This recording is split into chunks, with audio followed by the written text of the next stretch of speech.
అందరికీ నమస్కారం. Welcome to Surya's view YouTube channel. ఈరోజు మన టాపిక్ ట్రంప్ గ్రీన్ కార్డ్ వ్యవస్థని నిర్వీర్యం చేశాడు ఫారినర్స్కి. అందులో మన భారత్ కూడా ఉంది.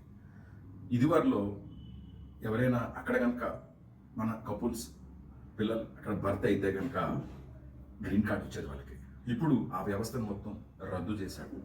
సో దానివల్ల భారత్కి ఏమైనా నష్టం ఉందా, యూఎస్కి ఏమైనా బెనిఫిట్ ఉందా అంటే కనుక నా పర్సనల్ పర్స్పెక్టివ్లో భారత్కి దానివల్ల చాలా లాభం, యుఎస్కి చాలా నష్టం. ఎందుకంటే భారత్లో మేటింగ్ అంటే చాలా ఇంటెలిజెంట్ పీపుల్ యుఎస్కి వెళ్ళడం జరిగింది.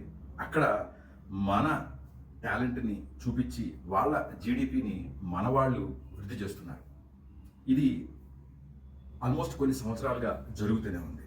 అయితే నా పర్సనల్ ఫీలింగ్ ఏంటంటే ట్రంప్ దయవల్ల అంటూ మన పిల్లలు అంటే మన భారతీయులు మన ఇండియాలో వాళ్ళ టాలెంట్ని పెట్టి మేక్ ఇన్ ఇండియాలో భాగస్వాములు అవుతారు ఈ ట్రంప్ డిసిషన్తో అని నేను పర్సనల్గా భావిస్తున్నాను. అట్లాగే ఇంకొక అడ్వాంటేజ్ భారత్కి ఏంటంటే ఎంతో మంది తల్లిదండ్రులు అనాథులుగా ఇక్కడ ఉంటున్నారు. వాళ్ళ పిల్లలు యూఎస్లో ఉండడం వల్ల వాళ్ళకు కూడా 100% ఇది పాజిటివ్ న్యూస్ అవుతుంది అనడంలో ఎటువంటి సందేహం లేదు.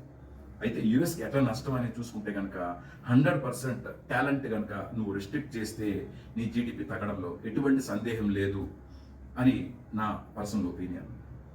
మేబీ కొంతమంది భారతీయులు ఎవరైతే అక్కడ ఉండి సెటిల్ అయిపోయారు, అదర్వైజ్ కొంతమంది అక్కడ గ్రీన్ కార్డ్ కోసం వెయిట్ చేస్తున్న వాళ్ళకి నా వాయిస్ కొంత బాధ అనిపించవచ్చు. కానీ లాంగ్ టర్మ్ ప్రాస్పెక్టివ్లో మేక్ ఇన్ ఇండియా 100% సక్సెస్ అవుతుంది. మీ ఎవరైతే భారత్ నుంచి అక్కడికి వెళ్ళి సెటిల్ అవుదాం అనుకున్న వాళ్ళు అయిన వాళ్ళు రియల్గా ఇండియాలో కనుక వాళ్ళ ఎఫర్ట్స్ వాళ్ళ టాలెంట్ కనుక పెట్టగలిగితే definitely will be the best nation across universe.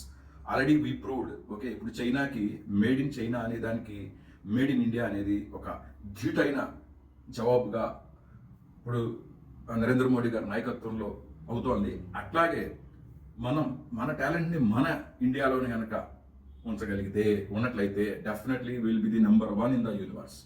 Hope నా మెసేజ్ మీకు నచ్చినట్లుగా భావిస్తాను. అట్లాగే మీ కామెంట్స్ నాకు తెలియజేయండి. నేను ఎవరైనా భారతీయులు అక్కడ సెటిల్ అయిన వాళ్ళని ఇబ్బంది కలిగించినా లేకపోతే నొప్పించినా నన్ను క్షమించండి. Thank you so much.